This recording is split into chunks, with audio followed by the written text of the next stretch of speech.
My name is Ivy. I'm 22. I live in a small apartment with a plant that I somehow haven't killed yet.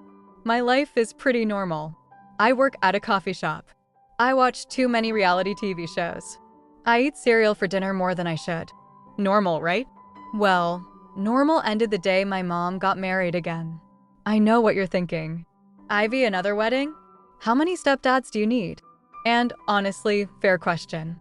But this time, my mom seemed really happy. His name is Mark. Nice guy. A little boring, but nice. He loves fishing and says excellent way too much. Excellent coffee, Ivy. Excellent weather. Okay, Mark. We get it. But Mark came with a package. A younger brother. His name is Cole. And Cole? Cole is not boring. Let me describe Cole so you understand. Imagine someone who looks like he just walked off a movie set for a movie called Sad Guy Who Reads Books by the Ocean. He's tall. Not skinny, not huge. Just solid. Dark hair that falls over his eyes sometimes. And his eyes are the kind of blue that makes you stop talking in the middle of a sentence. You know those eyes? The ones that look like they've seen a lot of sad things, but they're still kind? Yeah, those eyes. Cole is 35. That's 13 years older than me. At first, I didn't think anything of it. He was just my new step-uncle. We met at the wedding. He showed up late, wearing a gray suit that looked like he slept in it. But somehow, he made it look good. He shook my hand and said, "You must be Ivy. Your mom talks about you all the time." I said, "Yeah, that's either good or bad, depending on the day." He laughed. A real laugh. Not the fake polite one. And that was it. Or so I thought. For the first few months, everything was fine. Family dinners. Holiday parties. Cole would show up, we'd make small talk. How's work? Good. Still killing that plant? Barely. Normal stuff. But then, little things started happening. First, he started remembering small details about me. Like, weird small details. I mentioned once that I hated mushrooms on pizza. 6 weeks later, at a family barbecue, he handed me a slice of pepperoni and said, "No mushrooms." I checked. I laughed and said thanks. But inside, I was like, how did you remember that? Then, he started showing up at the coffee shop where I work. Not every day, just often. He'd order a black coffee, no sugar. He'd sit in the corner by the window. And he'd read.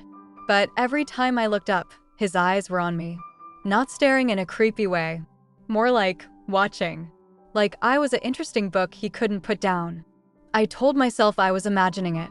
"Ivy, you're being dramatic," I said to my reflection in the bathroom mirror. "He's just a nice guy. He's family now. You're reading too much into it." But then came the texts. It started innocent. He texted me a picture of a funny-looking dog at the park. I replied with a laughing emoji. Then he texted me a song. An old song from the 90s. "Do you know this one?" he asked. I said yes. He said, "It reminds me of you."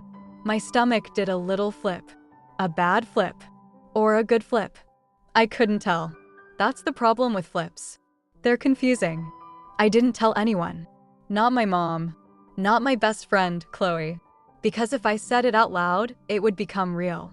And I wasn't ready for real. One night changed everything. It was my birthday. My mom and Mark took me to dinner. Cole was there too. He sat across from me. Under the table, his foot touched mine. I pulled away. A few minutes later, it happened again. This time, he didn't move. Neither did I. I looked up at him. He was looking at his plate, acting normal. But the corner of his mouth was turned up slightly. Like he knew exactly what he was doing. After dinner, everyone went home. I was walking to my car when I heard his voice. "Ivy, wait." I turned around. He was standing under a streetlight. The light made his hair look almost black. His hands were in his pockets. "Happy birthday," he said. "I didn't get you a gift. I'm bad at gifts." "It's okay," I said. "Your presence was enough." He took a step closer. "No, it's not okay. You deserve something nice." Then he pulled something from his jacket. A small, smooth stone. Gray with a white line running through it. "What's this?" I asked. "A worry stone," he said. "When I was a kid, I had one. Whenever I felt scared or confused, I'd rub my thumb over it. Helped me calm down. He placed it in my palm. His fingers brushed mine. And he didn't pull away fast. He let his hand stay there for a second longer than necessary. "You seem worried a lot, Ivy," he said quietly. I noticed things. I couldn't breathe. "Cole, you're my step-uncle." He smiled. But it wasn't a happy smile. It was a sad one. The kind of smile that says, "I know." That's the problem. "I know exactly who I am to you," he said. "That doesn't change how I feel." And then he walked away. Just like that. Left me standing in the parking lot with a smooth stone in my hand and a heart that was beating way too fast. That night, I didn't sleep. I just laid in bed, rubbing the stone with my thumb, over and over. And I asked myself a question I was afraid to answer. Was I obsessed with him too? The next few weeks were torture. And I don't use that word lightly. I mean the kind of torture where you check your phone every 5 minutes, even though you know you shouldn't. The kind where you hear a car outside and your heart jumps, thinking it might be him. The kind where you start making up excuses to be around him. "Hey Mom, is Cole coming to dinner on Sunday?" "Why?" "No reason. Just curious." Smooth, Ivy. Real smooth.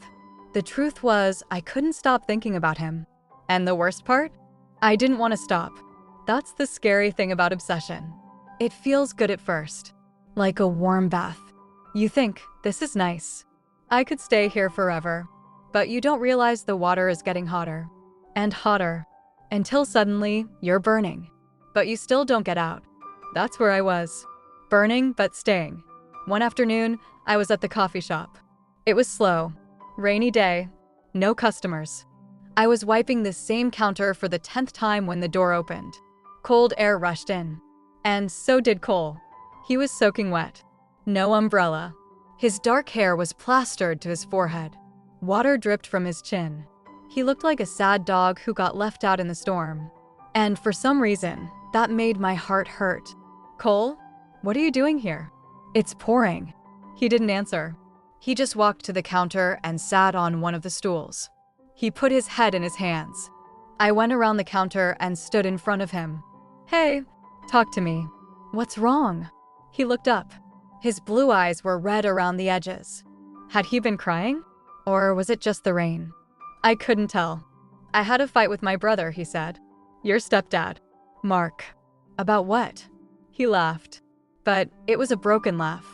The kind that hurts more than a cry. "About you, Ivy. About us. He knows." My blood went cold. "What do you mean he knows?" "There is no us. There's nothing to know." Cole lifted his head fully. He looked at me with those eyes. And I saw it. I saw everything. All the feelings he'd been hiding. All the nights he probably laid awake thinking about me. All the times he drove past my apartment just to see if my light was on. "There is an us, Ivy," he said softly. "Even if you won't say it out loud.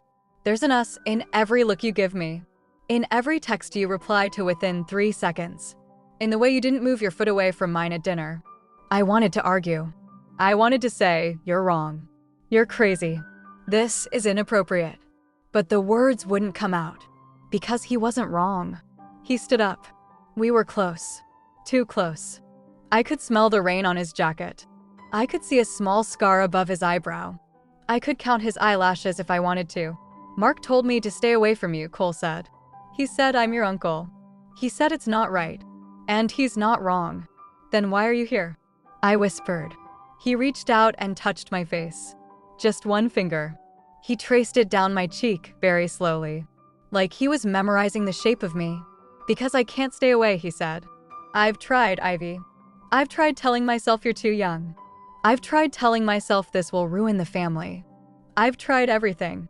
But then I see you smile at a customer and I forget every reason I had to stay away. I should have pushed him away. I should have said, 'Leave. Now. Don't come back.' But instead, I said something much dumber. 'What do you want from me, Cole?' He pulled his hand back. He shoved both hands in his pockets. He looked down at the floor. And when he looked up again, his eyes were wet. Not from rain this time. "I don't want anything from you," he said. "That's the problem. I want everything with you. But I know I can't have it. So I'll settle for just seeing you. Even from across a room. Even if you never touch me again. Just knowing you exist in the same world as me, that's enough." Then he turned and walked out. The bell on the door chimed. The rain swallowed him up. I stood there for a long time. The coffee shop was quiet. The only sound was the rain hitting the windows and my heart cracking in my chest. That's when I realized something terrible. Something I didn't want to admit. I was in love with my step-uncle. And it was the most beautiful, painful, stupid thing I had ever felt. For 2 weeks, I didn't see Cole. No texts. No random appearances at the coffee shop. No family dinners because I made excuses. I have a headache. I'm working late.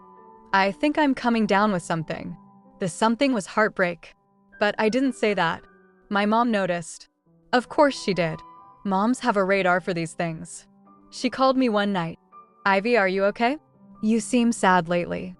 "I'm fine, Mom. Just tired." "Is it a boy?" I almost laughed. "Something like that." "Well, whoever it is, he doesn't deserve you if he's making you sad." "If only you knew, Mom. If only you knew." I spent a lot of time alone that week. I watched sad movies on purpose. I ate ice cream straight from the container. I listened to breakup songs even though no one had officially broken up with me. You can't break up with someone you never had, right? Wrong. You can. It's called a situationship. Or in my case, a step-uncleship. Whatever it was, it hurt. One night, I was lying on my couch. The plant was still alive, somehow. The worry stone was in my hand. I was rubbing it without even thinking. And my phone buzzed. A text from Cole. "I'm outside your door." My heart stopped. Then it started again, but way too fast. I looked at the door like it might explode. I didn't know what to do. Part of me wanted to pretend I was asleep. Part of me wanted to run outside and jump into his arms. Both parts were fighting. Another buzz. "Please, Ivy. Just 5 minutes. Then I'll go away forever if you want." Forever is a long time. Too long. So I got up. I walked to the door. My hands were shaking. I took a deep breath. And I opened it. He was standing there. He looked different. Thinner, maybe. Or maybe it was just the shadows on his face. His eyes were tired. Dark circles underneath. He hadn't been sleeping either. "Hi," he said. "Hi," I said. Neither of us moved. The rain had stopped. The air was cold and clean. Somewhere in the distance, a dog was barking. "Can I come in?" he asked. I should have said no. Every logical part of my brain was screaming no. But my heart was screaming something else. Something louder. I stepped aside. He walked in. He looked around my small apartment. He saw the ice cream on the coffee table. The sad movie paused on the TV. The plant that was somehow still alive. "You've been sad too," he said. It wasn't a question. I closed the door. I leaned against it. "Maybe." He turned to face me. We were about 10 feet apart, but it felt like 10 inches. "I talked to Mark again," Cole said. I told him the truth. My stomach dropped. "What truth?" "The truth that I'm in love with you. And I don't care what anyone thinks anymore." I put my hand over my mouth. I didn't know if I was going to laugh or cry or throw up. Maybe all three. "Cole, you can't just say things like that." "Why not?" "It's true. Because it's complicated." "No, Ivy. It's not complicated. We're making it complicated. Love is simple. Love is just choosing someone. Over and over. Even when it's hard. Especially when it's hard." He took a step closer. Then another. He stopped when he was 3 feet away. "I'm not asking you to run away with me," he said. "I'm not asking you to marry me tomorrow. I'm just asking you to stop pretending. Stop pretending you don't feel this too." I looked down at the floor. At my bare feet. At the worry stone still in my hand. "What if I hurt you?" I whispered. "What if we try this and it breaks us both?" He smiled. That sad smile again. "Then at least we tried. At least we didn't spend the rest of our lives wondering, what if?" I looked up at him. And for the first time in weeks, I stopped fighting. I stopped telling myself no.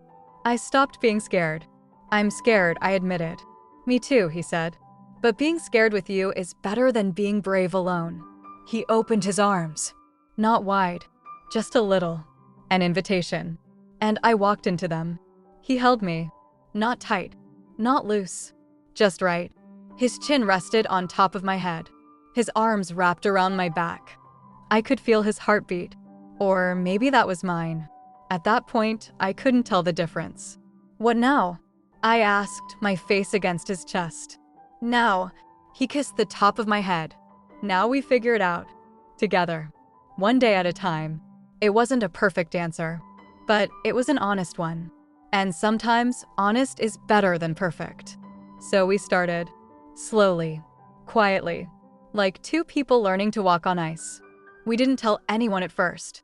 Not my mom. Not Mark. Not Chloe. It was our secret. Our little bubble. And bubbles are nice because nothing outside can hurt you. But bubbles also pop. The first few weeks were beautiful. Cole would come over late at night. We'd cook bad food together. He'd burn the pasta. I'd burn the garlic bread. We'd eat it anyway, laughing at how terrible we were at adulting. He told me about his past. He had been married once. For 3 years. She left him because he was too sad all the time. That broke my heart. I told him sad isn't bad. Sad just means you feel things deeply. He looked at me like I had just said the smartest thing anyone had ever said. And maybe to him I had. I told him about my fears. That I wasn't good enough. That I'd end up alone. That my plant would finally die and it would prove I couldn't take care of anything. He picked up the plant. He looked at it. "This plant is alive because you try, Ivy. Even when you forget to water it, you remember eventually. That's what love is. Forgetting and remembering. Over and over." I kissed him that night. On the couch. Under a blanket. It was soft and slow and tasted like burned garlic bread. And it was the best kiss of my life. But bubbles always pop. It happened on a Sunday. Family dinner. My mom called and said, "Ivy, you have to come. Mark is making his famous ribs. And Cole will be there. You haven't seen him in weeks." I almost said no. But Cole texted me, "We have to act normal. Just one dinner. Then we'll laugh about it later." So I went. I wore a simple sweater. Jeans. Nothing fancy. I wanted to blend in. I wanted to be invisible. But the moment I walked in, Cole's eyes found mine. And I saw it. That look. The one that says, "You're the only person in this room." I looked away fast. Too fast. Dinner was awkward. Mark kept looking between me and Cole. My mom kept talking about her new garden. "The tomatoes are doing excellent this year." Excellent, Mom. Great. At one point, Cole reached for the salt. I reached for the pepper. Our fingers touched. We both pulled back like we'd been shocked. My mom didn't notice. Mark did. After dinner, Mark asked me to help him in the kitchen. "Ivy, can you grab the plates from the top shelf?" I climbed on a step stool. When I came down, Mark was standing right behind me. His face was serious. "Ivy," he said quietly, "I'm going to ask you something. And I need you to be honest with me." My heart started racing. "Okay. Are you and my brother involved?" I froze. I wanted to lie. I wanted to say, "No, of course not. That's ridiculous." But the words wouldn't come. Because I'm a terrible liar. Always have been. Mark saw the answer on my face. His shoulders dropped. He looked tired. Older. "Ivy, he's 35. He's my brother. This isn't right." "I know," I whispered. "I know it's not right. But it doesn't feel wrong either. Does that make sense?" Mark shook his head. "No, it doesn't. He's your step-uncle. What happens when you break up? What happens at Christmas? What happens to this family?" Those were good questions. Fair questions.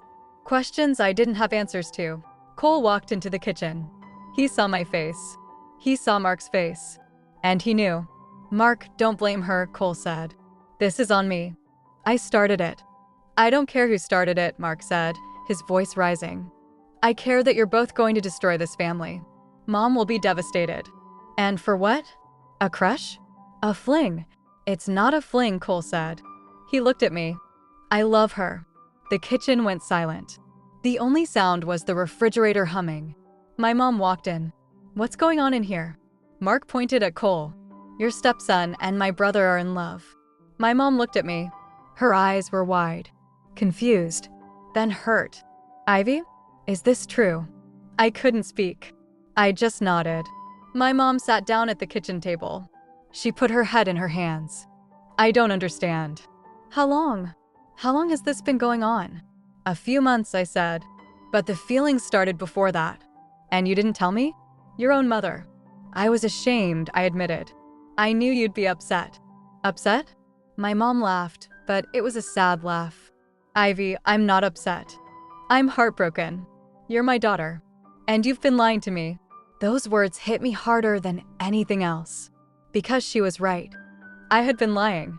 Not because I wanted to hurt her, but because I was scared. And sometimes, being scared makes you do selfish things. Cole stepped forward. This is my fault. All of it. I should have stayed away. I knew it was wrong. But I couldn't. And that's on me, not Ivy. Mark pointed at the door. Get out, Cole. Go home. We'll talk tomorrow. Cole looked at me. He wanted to stay. I could see it in his eyes. But I shook my head slightly. Go, I mouthed. He left. The door closed. And I was alone with my mom and Mark. The next hour was hard. Lots of tears. Lots of, how could you, and what were you thinking? I didn't have good answers. All I had was the truth. I didn't plan this, I said. It just happened. He makes me feel seen. Like I matter. Like my weird little thoughts and my dying plant and my burnt garlic bread are all important because they're mine. My mom looked up. Her eyes were red. That's called love, Ivy. But love isn't supposed to tear families apart. What if it doesn't have to? I asked. What if we could be careful? What if we could take it slow? What if we could prove that this isn't about rebellion or drama? What if it's just two people who found each other in a weird way? No one answered. Because no one knew. That night, I drove home alone. I sat on my couch. The plant was there. The worry stone was on the table. My phone buzzed. Cole, I'm sorry. I never meant to cause you pain. I texted back, I know. Me neither. Another buzz. What do we do now? I looked at the stone. I rubbed my thumb over it. Smooth. Cool. Grounding. I texted. We sleep. We think. We decide if this is worth fighting for. His reply came a minute later. It's worth it. You're worth it. I didn't sleep that night, but I did think. I thought about everything. The good, the bad, the way he looked at me, the way my mom looked at me tonight, the way Mark's voice cracked when he said, this isn't right. And I realized something important. Love isn't just about how you feel. It's about what you're willing to lose and what you're willing to fight for. I didn't have an answer yet, but for the first time, I was okay with not knowing. Because some stories don't have clear endings. Some stories just have next steps. And my next step was to go see my mom. Tomorrow. Alone. No Cole. Just me. And tell her everything. The good, the bad, the ugly. And then listen. Really listen. Not to defend myself, but to understand her fear. Because that's what healing looks like. It's not a big movie moment with fireworks and apologies. It's small conversations. It's showing up. It's admitting you were wrong, even when you don't feel wrong. So that's what I did. The next morning, I drove to my mom's house. I brought coffee. 2 cups. One for her, one for me. I knocked. She opened the door. Her eyes were puffy. She hadn't slept either. Mom, can we talk? Really talk. She stepped aside. I walked in. We sat at the kitchen table. The same table where everything fell apart the night before. I handed her the coffee. She took it. I'm sorry, I said first. Not for loving him, but for lying to you. You deserve to hear it from me, not from Mark in a kitchen argument. She nodded slowly. Why didn't you tell me, Ivy? Do you not trust me? I do trust you, I said. But I didn't trust myself. I didn't know what I was feeling. And by the time I figured it out, I was already in too deep. I was scared you'd make me choose. And I didn't want to choose. My mom put down her coffee. She reached across the table and took my hand. I'm not going to make you choose, she said. But I need you to understand something. Cole is a good man. He's kind. He's broken in ways that make him beautiful. But he's also my husband's brother. And if this goes wrong, it doesn't just hurt you too. It hurts all of us. I know, I said. That's what scares me the most. She squeezed my hand. Love is supposed to be scary. If it's not scary, it's not real. But Ivy, you're 22. You have so much life ahead of you. Are you sure you want to spend it fighting a fight this hard? I thought about it. Really thought. I'm not sure, I admitted. But I'm not sure about anything. And maybe that's okay. Maybe I don't need to be sure. Maybe I just need to be honest. With you. With him. With myself. My mom smiled. A small smile. But it was real. You've grown up, she said. When did that happen? I laughed. Somewhere between the burnt garlic bread and the crying on the couch. We sat there for a while, drinking coffee, not solving anything, but not fighting either. And sometimes that's enough. Later that day, I called Cole. I told him about my conversation with my mom. He was quiet for a long time. What are you thinking? I asked. I'm thinking that I don't want to be the reason you lose your family, he said. I'm thinking that maybe we need to slow down. Way down. My heart dropped. Are you breaking up with me? No, he said quickly. No. I'm saying let's not rush. Let's not hide. Let's just be. Without labels. Without pressure. Let's see if this thing between us can survive real life. Not just late nights and burned pasta. I didn't like that answer, but I respected it. Because Cole wasn't running away. He was being careful. And careful is different from scared. Okay, I said. Slow. We can do slow. Thank you, Ivy, he whispered. And that's where we are now. Not at the end of the story. Just in the middle. Some days are hard. Some days are beautiful. Some days I look at the worry stone and wonder if I made a huge mistake. Other days I look at it and smile because it reminds me that someone saw my fear and wanted to help me carry it. I don't know what happens next. Maybe Cole and I end up together. Maybe we don't. Maybe my family accepts us. Maybe they don't. But I've learned something through all of this. Something important. Love isn't about getting it right. It's about being brave enough to try. Even when it's messy. Even when it hurts. Even when everyone around you says this is a bad idea. Because the worst thing in the world isn't a broken heart. The worst thing is a heart that never tried at all. So that's my story. My step-uncle is obsessed with me. Or maybe I'm obsessed with him. Or maybe we're just two people who found something rare in a very weird place. And we're too stubborn to let it go. If you've ever loved someone you shouldn't love, if you've ever felt your heart pull you towards something your brain said no to, you understand. And if you haven't, just remember, life is short. The plant might die, the pasta might burn, but love is always worth the risk. Even when it's complicated. Especially when it's complicated.